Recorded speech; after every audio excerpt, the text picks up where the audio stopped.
How's it going, YouTube? Another rainy day here in Ohio. Kind of see the garage is a mess. Over the weekend, I was installing Bassani exhaust on my bike.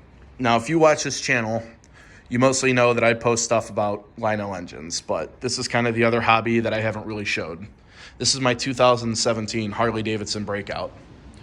It is a 103 Screaming Eagle air intake, and as I said before, Bassani exhaust.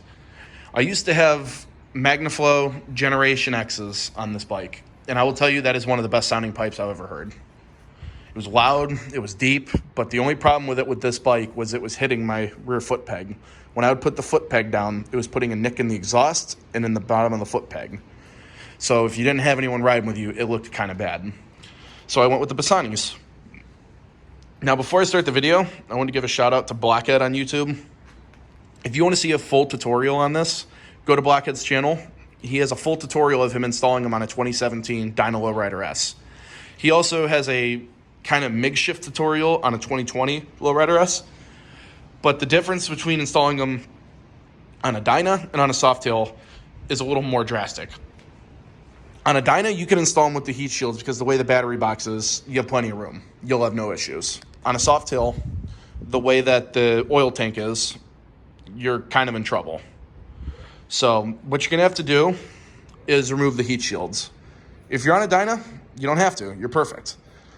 But if you're on a Softail, you're going to remove them. Also, the directions that come with the Bassani exhaust tell you you got to use a 3/8 ratchet with extension. Taking it off, yes. Putting them on, no.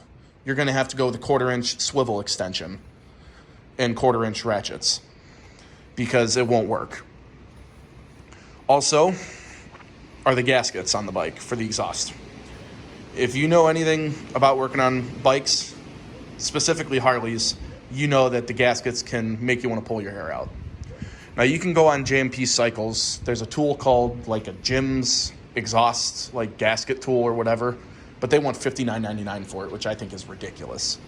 But if you go to Ace Hardware, and I'm not the first person to do this on YouTube, I actually learned this from a guy on YouTube. If you go to Ace Hardware, you could take a 3/8 by 6 carriage bolt, 2 1 3/4 washers, a 2-inch washer, 1.5-inch washer on the back with a 3/8 nut, and you can use this as a gasket tool. It costs you between $3 to $4, and it works perfectly. So it's up to you. If you want to spend the money on the tool, that's fine. But if you're like me and you know that you don't need to, then $3, $4, just buy it. But I'm not going to run the bike today because it is a little messy out, as you can see. But I will be doing a video in the future on how it sounds when it runs. Unfortunately, I mean, I could start it up in the garage, but anytime you put pipes on a bike, even a stock exhaust can sound good when it's sitting in a garage. So we're going to save that video for another day. But yeah, I just made this video to give you a tip on how to install them a little easier on a Softail and just to show off the bike because nobody's really seen it. But I appreciate you for watching, and I'll see you next time.